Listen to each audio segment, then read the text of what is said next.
Philately എന്താണ്? Stamp ശേഖരണം. Stamp ശേഖരണത്തിന് പറയുന്ന പേരാണ് ഫിലാറ്റലി. റെഡ് ക്രോസ് സൊസൈറ്റിയുടെ ആസ്ഥാനം ജനീവ. ദ ഗുഡ് എർത്ത് എന്ന പുസ്തകത്തിൻ്റെ രചയിതാവ് പേളസ് ബക്ക്.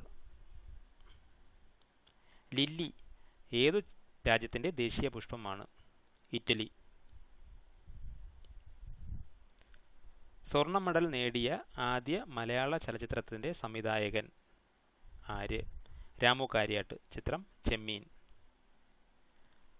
ഏതു രാജ്യത്തിൻ്റെ ദേശീയ കളിയാണ് ക്രിക്കറ്റ്? ഓസ്ട്രേലിയ. കേരളത്തിലെ ആദ്യ സാഹിത്യ മാസിക വിദ്യാവിലാസിനി. കേരളത്തിൻ്റെ സമുദ്രതീരം എത്ര കിലോമീറ്റർ നീളമുണ്ട്? 580 കിലോമീറ്റർ.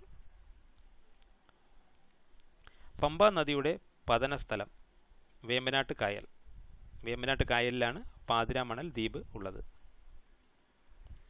കേരളത്തിൻ്റെ സാംസ്കാരിക തലസ്ഥാനം എന്ന പദവി അലങ്കരിക്കുന്നത് തൃശ്ശൂർ. കേരളത്തിൽ കാണപ്പെടുന്ന പ്രധാന മണ്ണിനം ലാറ്ററൈറ്റ് മണ്ണ്. ഇന്ത്യയിൽ ഏറ്റവും കൂടുതൽ കാണപ്പെടുന്നത് എക്കൽ മണ്ണ്. ലക്ഷദ്വീപ് സമൂഹത്തിൽ എത്ര ദ്വീപുകളുണ്ട്? 36. ലക്ഷദ്വീപിൻ്റെ തലസ്ഥാനം കവരത്തി. ദ്വീപുകളിൽ ഏറ്റവും വലുത് ആന്ത്രോത്ത്.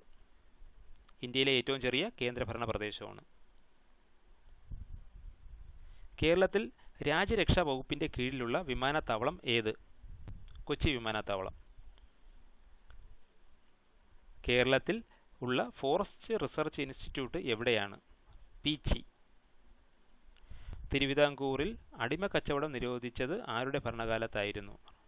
റാണി ഗൗരി ലക്ഷ്മിഭായ്.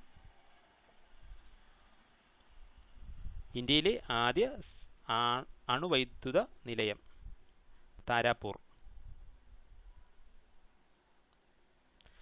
ഇന്ത്യയിൽ ഇംഗ്ലീഷ് വിദ്യാഭ്യാസം തുടങ്ങിയ ഗവർണർ ജനറൽ ആര്? വില്യം ബെന്റിക് പ്രഭു. ആധുനിക അശോകൻ എന്ന ബഹുമതിക്ക് അർഹനായ തിരുവിതാംകൂർ മഹാരാജാവ് മാർത്താണ്ഡ വർമ്മ. ഞാനാണ് രാഷ്ട്രം എന്ന് പ്രഖ്യാപിച്ച ഫ്രഞ്ച് ഭരണാധികാരി? ഉത്തരം ലൂയി 14. ലൂയി 14. ഫ്യൂജിയാമ അഗ്നിപർവ്വതം ഏത് രാജ്യത്താണ്? ജപ്പാൻ.